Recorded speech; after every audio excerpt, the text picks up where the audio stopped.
Hello and welcome to this video on naming molecules. I do expect you to know a few things by this stage. You should be comfortable with the different ways to represent molecules, and you should also be familiar with the different types of molecule and their functional group as well. Just as a reminder though, I thought it would be useful to give you these. We're going to look at the alkanes. We're going to look at the alkenes, the alcohols, and we are going to also look at carboxylic acids.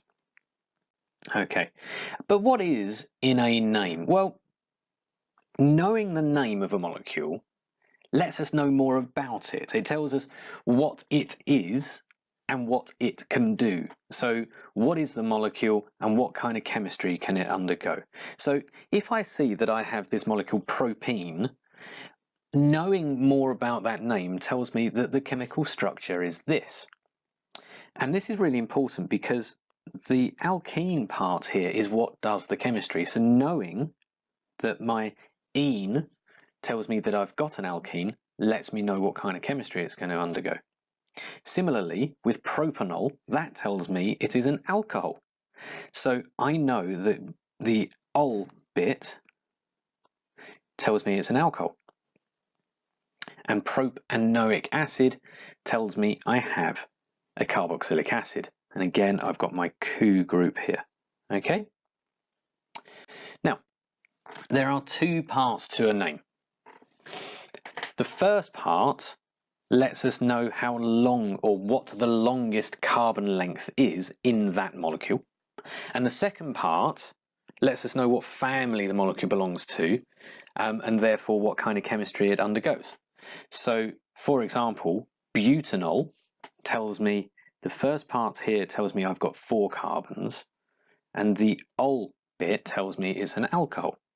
And there we go.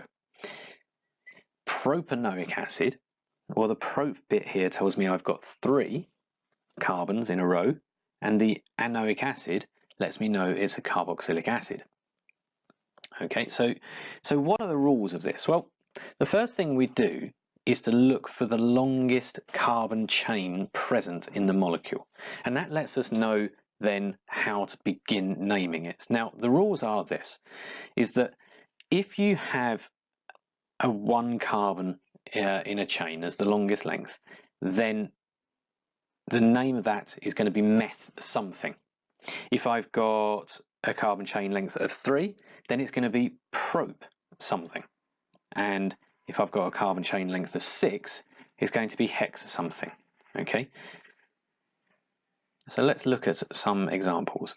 If I look at this molecule, okay, I only have 1 carbon. So it's going to be meth something. We'll come on to what that something is in due course. Here I've got a 2 carbon chain, which means it's going to be eth something. And here I've got a 3 carbon chain, which means it's going to be prop something. Okay, so that's the first part, but I do want you to be really careful. Okay, oh, I forgot about this one. This one has 4 carbons, which means it's but. Going back to what I said though, I do want you to be careful because you do need to be aware of some fundamental aspects of drawing, because all 3 of these are the same molecule. Okay, all 3 of these are the same molecule. This one's got 4 in a straight line, but so does this one, and so does that one. So they are all the same, and in fact these are all butane. Okay, there is something called linear and branched molecules. Okay, the linear molecules are where the carbons are all in a nice straight row in a linear fashion. Okay, but sometimes the main chain of carbons has branches, and these may have 1 carbon, they may have another 3 carbons or 4 carbons, and we need to recognize how we actually deal with those in the name. Now, if the side chain is just a CH3, then we say it is a methyl group. If it is a CH3CH2 or a C2H5 group, then we say it's an ethyl group. And then we've got the CH3CH2CH2, and that is a propyl group. Okay, so that would be how we name things on the side chain. So here, this is a nice linear molecule. Okay, I've got 5 carbons all in a row, and this is pentane. This only has 4 in a row. It has 5 in total because it also has this one, and it says CH3 on the side, which means it must be bute something with a methyl something there. So we'll get on to how to actually name these with numbers in another video, but this one is methyl butane. And then one final one, here again I have 5 carbons, but only 3 of them are in a row. And this one would be 2,2-dimethyl, di meaning 2, dimethyl propane. Okay, the next part is naming the families. So the next part of the molecule is when we start naming the families. So we identify the chain length, and then based on the functional group, we give them their family name. And that's usually as a suffix. So if it is an alkane, we end the molecule name in ANE. If it's an alkene, then it's an ENE. And this can be quite important under exam conditions. Make sure that the examiner can tell the difference between your A's and your E's. Alcohols end in ol, and carboxylic acids ending anoic acid. So a little bit of practice here.